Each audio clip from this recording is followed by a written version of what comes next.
भोले गणेश भगवान की। बोलिए श्रीमद् भागवत महापुराण की। कलयुग का निर्माण करने वाले हमारे नन्हे मुन्ने बाले बबाले भक्तिमती माताएं, गौरी स्वरूपा बहनें एवं भगवान के भक्तजन, सर्वप्रथम तो समस्त भक्तों के हृदय में विराजमान उस परमात्मा को मैं श्री सीताराम स्वरूप देखते हुए सिया राम मैं सब जग जानी, कर्मों प्रणाम जोर जुगपानी।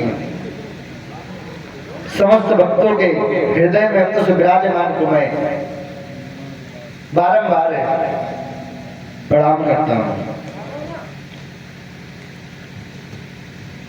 कल की रात्रि की बेला में बड़ी सुंदर से आप सभी भक्तों ने कथा श्रवण कर रहे थे कि किस प्रकार से श्रीमद् भागवत के महात्म्य की कथा चल रही थी। श्रीमद् भागवत कथा के बारे में जाना आपने, सत्संग के बारे में जाना आपने, और किस प्रकार से ये श्रीमद् भागवत कथा में भक्ति ज्ञान वैराग का महाराज बुढ़ापा दूर हुआ। तो श्री नारद जी महाराज ने बड़ा सुंदर सा प्रश्न सनकादिक से किया, हे नाथ, आपकी ये श्रीमद् भागवत कथा ने ज्ञान वैराग का महाराज बुढ़ापा दूर कर दिया। क्या ये आपकी कथा आप अच्छी है कथा कि जीते जी आपकी कथा ने कल्याण कर दिया? क्या कोई ऐसा भक्त हुआ है जिसका महाराज मरने के बाद भी कल्याण हो गया? क्या कोई ऐसा भक्त है? तो सनकादिक जी बताते हैं कि तुंग भद्रा नाम की नदी किनारे महाराज एक पंडित जी रहते हैं। बहुत महाराज ज्ञानी हैं, त्रिकाल संध्या करने वाले हैं, भगवान को मानने वाले हैं, शास्त्र को महाराज, वेदों को, प्राणों को महाराज मानने वाले एक सज्जन, ऐसे महाराज विद्वान पंडित थे। और एक महाराज उनकी पत्नी थी जिसका नाम महाराज धुंधली था। धुंधली महाराज ऐसी थी, ठीक अपने पति से उल्टा थी महाराज। जितने सरल सज्जन पंडित जी थे उतनी उनकी पत्नी झगड़ालू थी महाराज। जब तक वह महाराज दो चार से लड़ ना ले, झगड़ ना ले, तब तक उसके महाराज दिन ही नहीं व्यतीत होता था।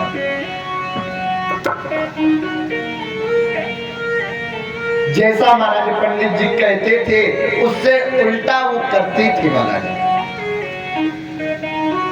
अगर महाराज उनके पति कहते, हे देवी ऐसा तुम कार्य करो, तो पत्नी नहीं करती थी।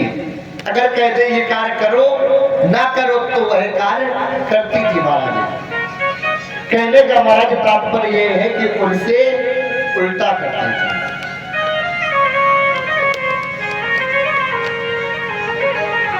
महाराज उनके पास था बहुत धन, बहुत था, लेकिन खाने वाला कोई नहीं था। घर में महाराज कोई संतान नहीं थी, कोई ना बालक ना बालिका थी महाराज। घर में एक बांझ गाय भी महाराज बनी हुई है। अपनी अपनी किस्मत को महाराज वो कोसते थे। मैं ऐसा इतना बेकार हूं कि मेरे कोई बालक नहीं है, एक गाय बनी हुई है, उसने भी अभी तक महाराज एक बच्चे को जन्म नहीं दिया अभी तक।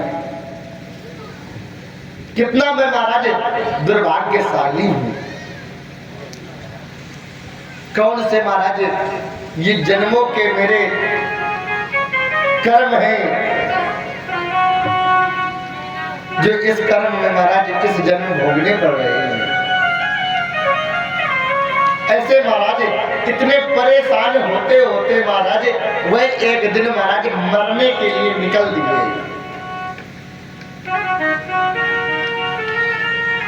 घूमते घूमते महाराज जंगल निकल गए। जंगल में जाने के बाद महाराज एक कुआं दिखा। पंडित जी ने विचार किया क्यों ना मैं इस कुएं में डूब के अपने प्राण त्याग दूं। इस दुनिया वालों के मैं ताने सुनकर मैं परेशान हो गया हूं, क्यों ना अपने महाराज प्राण त्याग दूं। ये महाराज संसार की वास्तविकता है कि अगर व्यक्ति के बालक ना हो या कुछ गलत कार्य करे तो उसे दुनिया वाले जीने नहीं देते, इतने ताने मारते हैं दुनिया वाले। व्यक्ति का महाराज साथ देने की ना देने की जगह महाराज उसका महाराज विरोध करते हैं,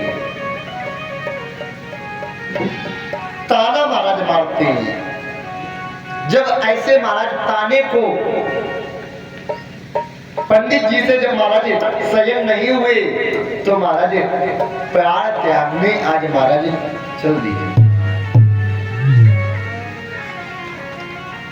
महाराज आत्महत्या की थी, जैसे महाराज आत्महत्या करने लगे, यानी महाराज सुसाइड।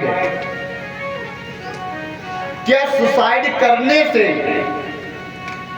मुसीबत टल जाएगी? महाराज किसी का महाराज प्रश्न का महाराज हल ये नहीं है कि आप सुसाइड कर दो, उस समस्या का महाराज हल हो जाएगा।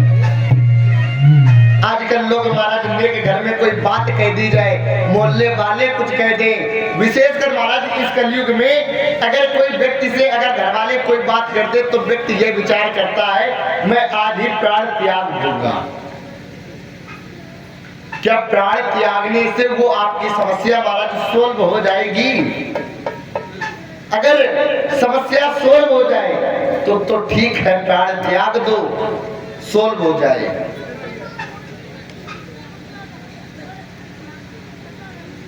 इसीलिए महाराज किसी के कारण आप या किसी के बातों से अपने प्राण न त्यागें।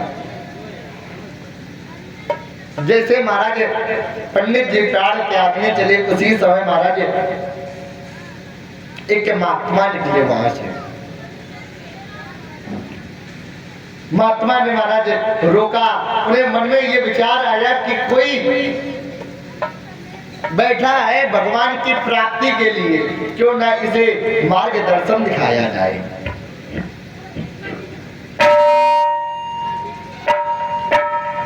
उसके बाद महाराज उनके पास गए।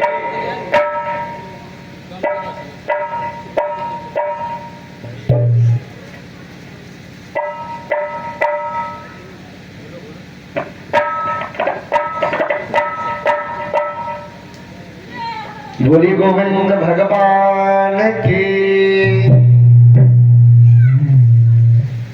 महात्मा से कहने लगे हे ब्राह्मण देव, क्यों तुम प्राण त्याग रहे हो? क्या तुम्हारे जीवन में ऐसी मुसीबत आ गई? वो ब्राह्मण महाराज आत्मदेव जी ऐसे थे कि उन संत को बताना नहीं पड़ा कि मैं ब्राह्मण या पंडित हूं, वह संत खुद ही महाराज समझ गए, क्योंकि महाराज उनके मस्तक का जो तेज था उससे संत जी समझ गए ये ब्राह्मण ही है। तो कहा हे ब्राह्मण देवता, आप ऐसा क्यों कर रहे हैं? तो उन्होंने सारी कहानी बताई कि मेरे कोई बालक नहीं है महाराज, एक गाय बंधी है, उसने भी महाराज अभी तक बच्चा नहीं दिया है। तो महात्मा जी ने कहा, क्या कोई बालक पाकर इस संसार में शांत या सुख पाया है क्या?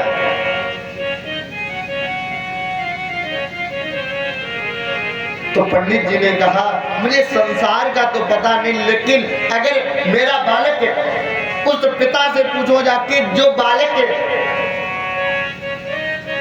पिताजी पिताजी कहकर जब पुकारता है ना, ऐसा लगता है जैसे कान में रसगुल्ला घुल गया हो। आप क्या जानो महाराज, आप तो संत है, ना आपके बालक है, ना पत्नी है, आप क्या जानो? मुझसे पूछो, मैं एक गृहस्थ हूं।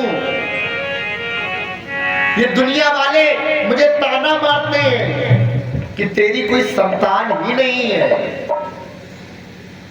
अब संत जी विचार करने लगे, कहा मैं अच्छा खासा जा रहा था, इसके चक्कर में पड़ गया।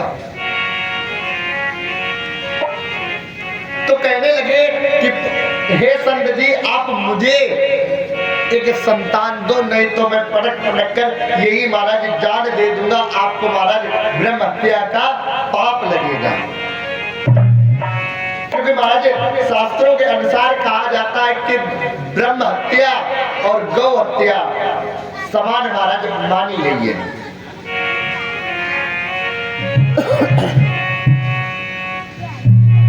तो अब अच्छे खासे वो फंस गए संत जी। उन्होंने कहा कि मैं कैसे बालक दे दूं तुझे? तेरी किस्मत में मैंने मस्तक की रेखा पढ़ ली है,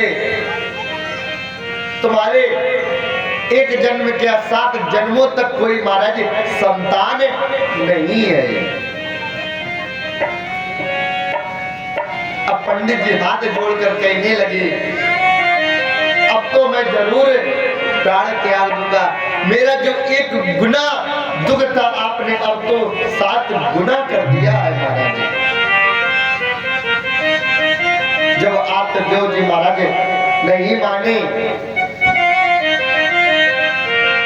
तो संत जी ने एक महाराज फल अपनी झोली से निकाल कर धुंधली के लिए महाराज एक पंडित जी को फल दे दिया।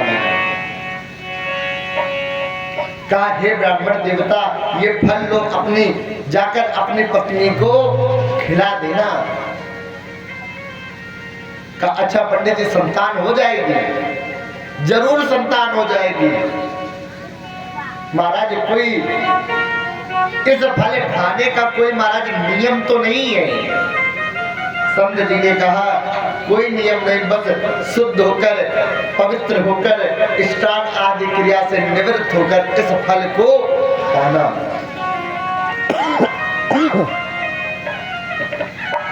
उसके बाद महाराज पंडित जी ने संत जी को महाराज प्रणाम किया।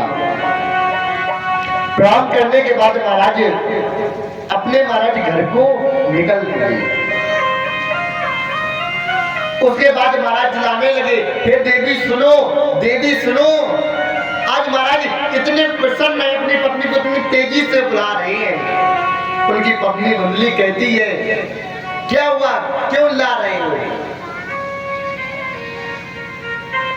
चिल्ला तो ऐसे रहे हो जैसे नहीं 10 तोले का हार ले आए। तो पंडित जी ने कहा, ये तुम्हारे हार से भी बढ़कर मैं आज लाया हूं एक महाराज फल लिया जो संत जी ने दिया था। अपनी पत्नी को दिया, सारी महाराज व्यथा बताई कि ये जाओ फल खा लो जाके। और फल खाने से होगा क्या?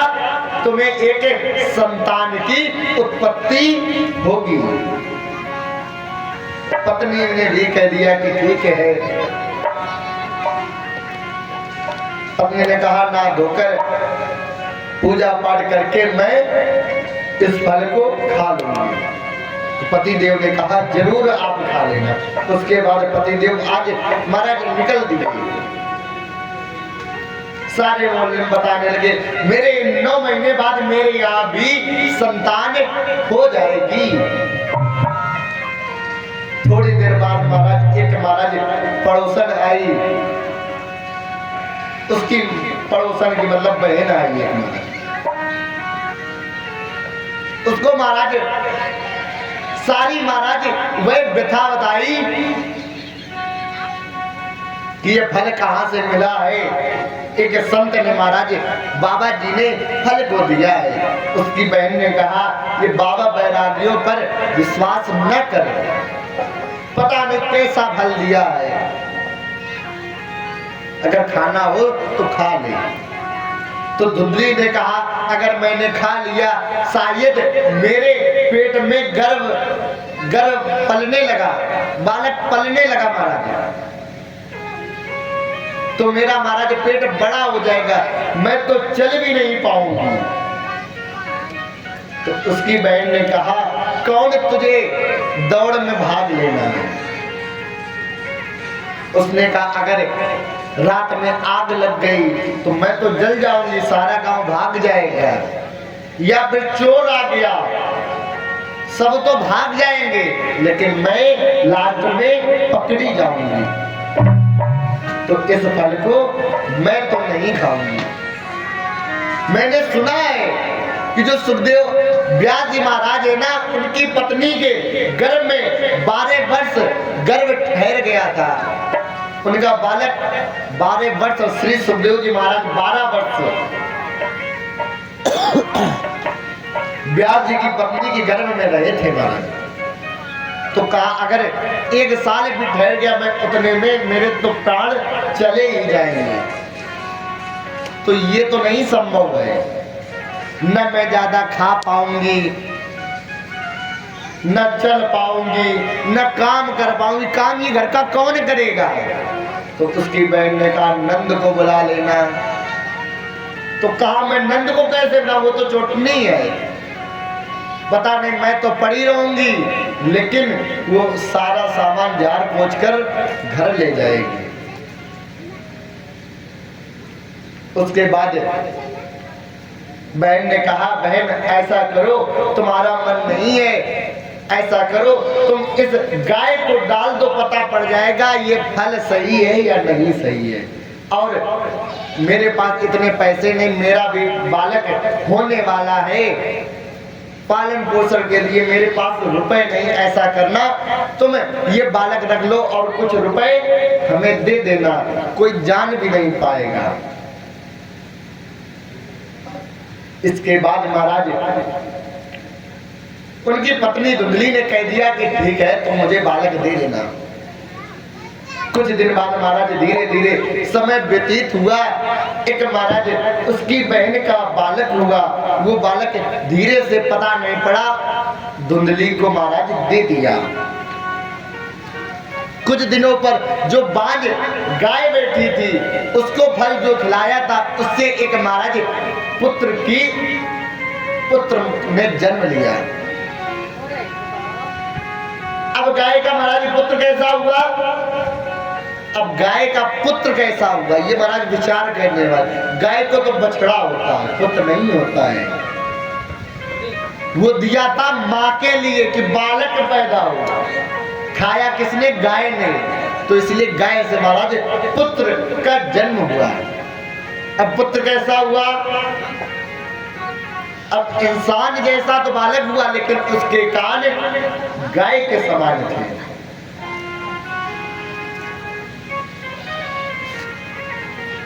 गाय के समान हुए, तो इसलिए नाम पड़ गया गाय माने गौ और कान माने कर्ण, इसलिए नाम पड़ गया गोकर्ण। क्योंकि महाराज उनके जो कान थे ना वो गोकर्ण के समान थे, गाय के समान थे, इसीलिए महाराज गोकर्ण नाम पड़ गया। जब महाराज धुंधली के बालक के लिए महाराज एक पंडित जी को बुलाया नामकरण के लिए, तो आतुदेव जी ने कहा पंडित जी मेरे बालक का नामकरण कर दीजिए।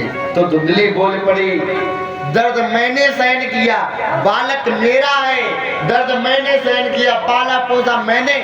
नाम ये पंडित जी रखेंगे, ऐसा नहीं होने वाला है। नाम तो मैं ही रखे पंडित जी को भगा दिया। और नाम क्या रखा? नाम है धुंधली, तो मेरे जैसा इनाम हुआ, नाम रख दिया महाराज धुंधकारी। देखो पंडित जी से इसलिए महाराज नाम रखाया जाए तो वे सोच समझ कर नाम रखेंगे।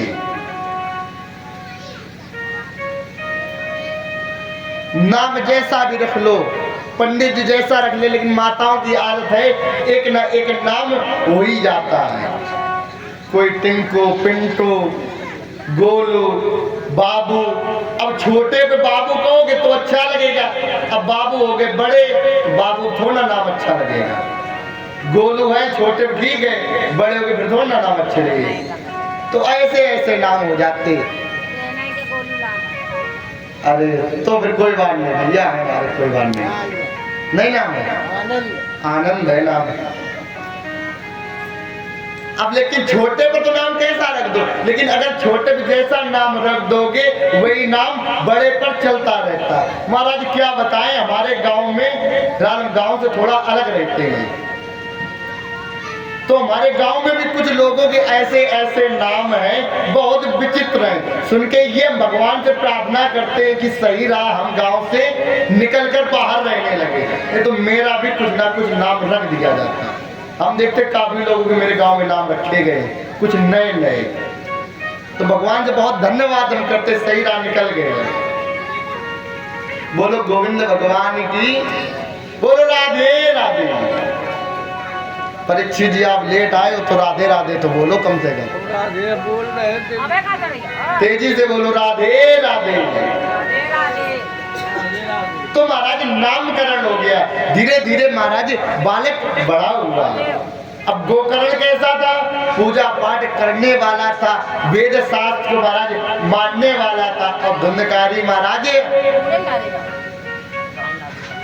बहुत उत्पात करने लगा। धीरे धीरे महाराज बच्चों को परेशान करता था। धीरे धीरे महाराज बड़ा हुआ, मदिरा का पान करने लगा, जुआ खेलने लगा, और साथ में महाराज वैश्याओं को भी रखने लगा। और गोकर्ण महाराज पूजा पाठ करते थे, भगवान की भक्ति करते थे। शास्त्रों में महाराज बताया गया है, पूज्य प्रेमानंद जी महाराज भी कहते हैं कि अगर ब्राह्मण ने इस गले के नीचे अगर एक बूंद भी मदिरा अगर उतर गई गले के नीचे, फिर महाराज कोई उसका ब्रह्मत्व समाप्त हो जाता है, फिर वह महाराज ब्राह्मण कहने के लायक नहीं है। मलुकपीठ वाले महाराज जी बताते हैं इसका प्रायश्चित क्या है। प्रायश्चित भी है।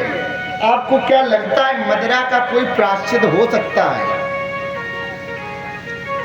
प्रायश्चित ये बताया कि गंगा जी के किनारे जाए और गले तक खड़ा हो जाए, उसके बाद महाराज एक खौलता हुआ घी का कटोरे में घी ले और उसको पान कर ले, वही अपना वो जीवन व्यर्थ करते वहीं पर अपने प्राण त्याग दे। इसके अलावा कोई प्रायश्चित नहीं है।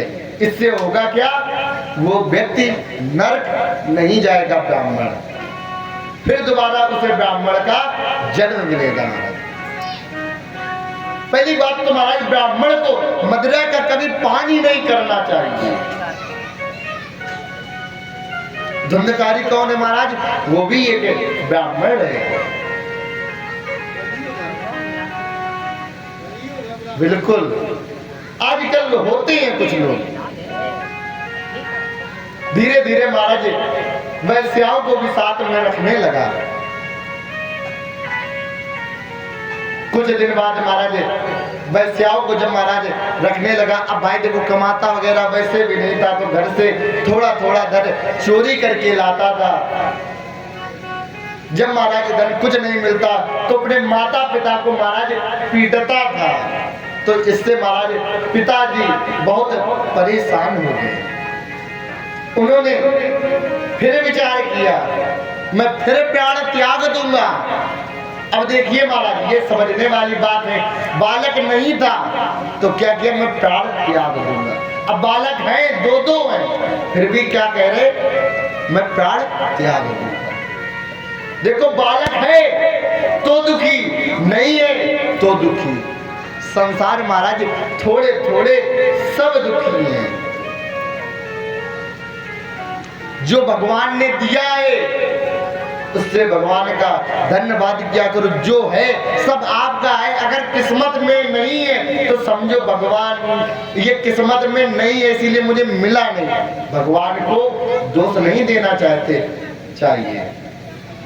भगवान कभी नहीं चाहेंगे कि मेरा भक्त कभी दुखी रहे, क्योंकि महाराज परमात्मा है, परम पिता। कोई पिता ये नहीं चाहेगा मेरा बालक दुखी रहे। भगवान कभी कुछ नहीं महाराज गलत कर। व्यक्ति की महाराज सोच है, कहता है भगवान महाराज परीक्षा लेते हैं। परीक्षा किसकी ली जाती? जो परीक्षा देने के काबिल होता है। आप ये समझो कि भगवान परीक्षा मुझे काबिल तो समझा कि मेरी परीक्षा ले रहे हैं, यानी मैं काबिल हूं परीक्षा देने के लिए, इसीलिए भगवान हमारी परीक्षा ले रहे हैं। इसके बाद हमारा धीरे धीरे जब ये समझाया उसके बाद उन्होंने कहा, गोकर्ण महाराज ने, अगर घर से समस्या हो, प्राण नहीं घर ही छोड़ दो, आप बन जाकर भजन करो। राम बन गए तभी बन गए, बन जाओगे तो बन जाओगे। घर में नहीं कोई बनने वाला है। घर पे पढ़ लिख कर कलेक्टर, आईपीएस, पुलिस, आर्मी में लग जाओगे, कि बनना किसे कहते? बनना है तो भगवान के भक्त बनो। आपके गांव में 4-5 आदमी जरूर होंगे जो पुलिस में लगे होंगे, सरकारी नौकरी वाले होंगे, गवर्नमेंट जॉब वाले हैं, लेकिन क्या ऐसा कोई भक्त है जो भगवान का भक्त हो? कहीं नहीं महाराज मिलेगा। कार्य ऐसा करो जो कोई ना कर पाए। नौकरी तो सब करते हैं। विश्वास रखो, अगर देना होगा भगवान खुद देंगे। विश्वास ही नहीं है तो देखो, विश्वास नहीं तो मतलब कुछ नहीं होने वाला है। मानो तो मैं गंगा, ना मानो तो बहता पानी, वही है। अगर मानो तो मैं भगवान, ना मानो तो पत्थर की मूर्ति है, तो पत्थर की ये मूर्ति हो। व्यक्ति के अंदर भाव है, एक पत्थर में भी भगवान को देखता है। एक वो ऐसे बना देते उसमें भी भगवान को पूजता है, मानता तो है भगवान को, लेकिन उस भाव से नहीं मानता जिस भाव से महाराज मानना चाहिए। ये महाराज कलयुग है, अगर थोड़ा भी भजन कर लोगे ना उसमें भी कल्याण हो जाएगा। अन्य युगों में महाराज देखा होगा बहुत तपस्या करनी पड़ती है। प्रहलाद जी ने कितने कष्ट सहन किए थे, तब भगवान की प्राप्ति हुई थी। ध्रुव जी ने कितना तपस्या की थी जंगल में, महाराज सांस लास्ट में महाराज सांस लेना भी त्याग दिया था। तब भगवान ने क्या कहा था, ऐसे भक्त के भगवान भक्त, देखो भगवान के भक्त, जो भक्त होता है ना वो भगवान के दर्शन कभी नहीं करने जाता है। भगवान खुद आते हैं भक्त के दर्शन करने, ऐसा बनना। जब देवताओं ने महाराज ये कहा था ना कि जाइए दर्शन दीजिए जाके अपने भक्त को, उसने साथ भी त्याग किया, तो भगवान ने पता क्या कहा था, ऐसे भक्त के दर्शन नहीं दूंगा जाके, मैं खुद दर्शन करूंगा जाके। ऐसा कार्य करो कि खुद ही भगवान आपके दर्शन करने आए। उसके बाद जब ऐसा बताया तो उसके बाद आत्मदेव जी पंडित जी बन गए। उसके बाद वहीं पर महाराज समय व्यतीत किया, भजन करते वहीं पर रहने लगे। इधर महाराज गोकर्ण जी महाराज भी तीर्थ यात्रा के लिए निकल गए। घर में कौन बचा? सिर्फ माता बची। उसको मारता पीड़ता, जितना धन था सब ले लेता, उसके बाद ऐसा देखकर माता ने भी प्राण त्याग दिए। धीरे धीरे महाराज इस समय अब जब घर में धन नहीं बचा तो महाराज वह चोरी करने लगा। चोरी करके वैश्याओं को धन देता है। एक बार की बात है महाराज, वैश्याओं ने विचार किया ये चोरी का धन लाता है, ये एक दिन पकड़ा जाएगा, इसके चक्कर में हम भी पकड़े जाएंगे। धन तो बहुत सारा हो गया है, इसे क्यों ना मार दिया जाए। एक दिन धुंधकारी महाराज आया, उसकी बहुत सेवा होने लगी। कुछ वैश्याएं चरण दाबने लगी, कुछ वैश्याएं हाथ दाबने लगी, कुछ स्तर दाबने लगी। अब पता नहीं कब सर की जगह टिटुआ दाब दे, कोई पता नहीं है लिखा। वैश्या देखो किसी की नहीं हुई तो धुंधकारी क्या हो जाएगी। जिसके पास महाराज रुपए मिलेगा उसके पास जाएंगे वो। तो उन्हें क्या चाहिए? उन्हें धन से प्रेम है, आपसे नहीं प्रेम है। सच बताइए, संसार में आपसे बहुत कम लोग प्रेम करेंगे आपके शरीर से या आपके धन से प्रेम करेंगे। बहुत ही कम लोग होंगे जो आपसे प्रेम करेंगे। स्वार्थ लाग करें सब प्रीति। महाराज जो रिश्ते हैं ना सिर्फ स्वार्थ तक जुड़े हैं। जब तक स्वार्थ होगा तब तक ही आपसे जुड़े हैं। व्यक्ति कहता है कि मैं चला जाऊंगा, मेरे जाने के बाद क्या होगा? क्या आप चले गए इसके बाद आपके बिना कोई कार्य रुक गया है? व्यक्ति कहता तुम आराम से जाओ, तुम्हारे बाद कुछ काम रुकने वाला नहीं है। बताओ किसी का कार्य रुक गया हो? भाई सरकारी नौकरी करने वाला व्यक्ति उसके बालक को मिल जाएगी नौकरी, बिटिया को मिल जाएगी, पत्नी को मिल जाएगी, खेती होगी वो बच्चे को मिल जाएगी, तो क्या काम रुकेगा? बताओ। देखो काम तो चलता रहेगा, किसी का महाराज रुकने वाला नहीं है। उसी के बाद महाराज वैश्याओं ने महाराज धीरे से गला भी दाब दिया और जैसे महाराज दाब लिया चारों तरफ से, जैसे वह चिल्लाना चाहा उसी प्रकार से महाराज एक जलता हुआ चेला उठाया, उसके मुंह में घुसेड़ दिया। वो भी महाराज मुंह बंद हो गया। ऐसे महाराज तड़प तड़प कर उसकी महाराज मौत हो गई।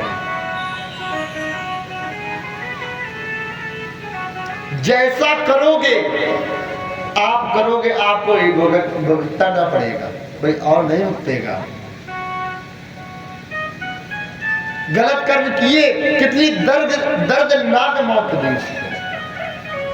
झटपटाता रहा धुंधकारी, बचाओ बचाओ चिल्लाता रहा, लेकिन महाराज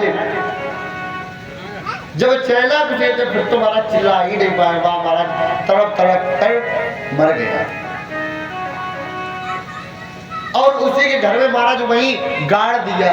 धीरे धीरे वह वैश्या महाराज चली गई वहां से। कुछ देर बाद महाराज गोकर्ण जी महाराज तीर्थ यात्रा से महाराज लौटे। उसके बाद रात्रि काल में महाराज वह सो रहे थे। उसी समय गोकर्ण महाराज को एक बकरा के रूप में, किसी बकरी या किसी जानवर के रूप में वह धुंधकारी महाराज दिखता था। गोकर्ण जी महाराज कहने लगे तुम कौन हो, यहाँ क्या कर रहे हो? वह कुछ नहीं बोलता। गोकर्ण जी महाराज इतने होशियार थे, इतने विद्वान थे, उन्होंने जल लिया, बंद पड़ा उसके ऊपर महाराज छोड़ दिया। उसी प्रकार से वह धुंधकारी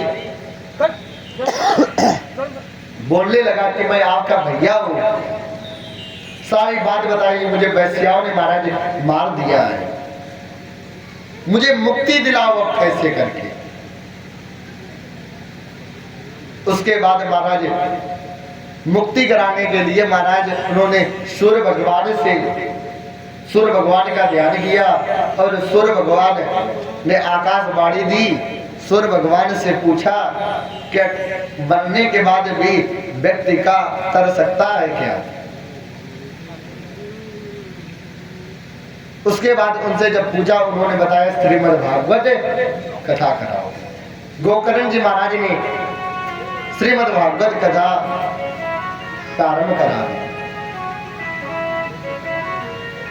कभी आपने महाराज देखा क्या होगा, आपके ग्राम में ही इतने सालों से कथा हो रही, हनुमान जी का झंडा लगता है।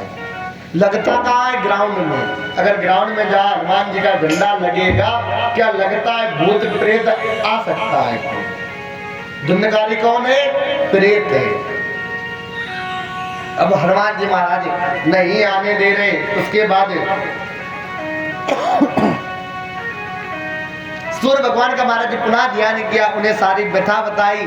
उन्होंने कहा कि एक 7 गांठ के बास में उन्हें स्थान दिया जाए।